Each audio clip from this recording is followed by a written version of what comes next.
Mijozim kashetchi glas texnikasida leopard chizilgan dizayn xohladilar. Bu dizaynni bajarishni boshlaymiz.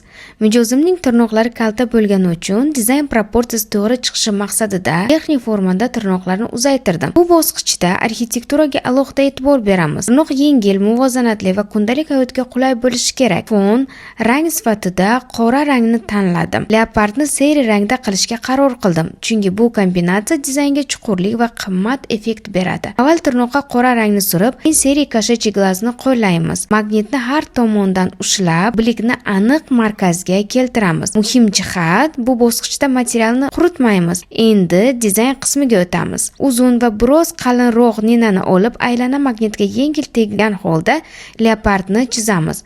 Bu yerda nazorat juda muhim. Chiziqlar bir-biriga yopishmasligi kerak. Aks holda leopard tarqalib ketadi va dizayn aniqligi yo'qoladi. Leopard to'liq shakllangach, dizaynni to'p bilan yopib quritamiz. Natijaga e'tibor bering. Bu dizayn kunduzi ham chiroyli, lekin kechqurun yorug'likda ayniqsa jonlanadi.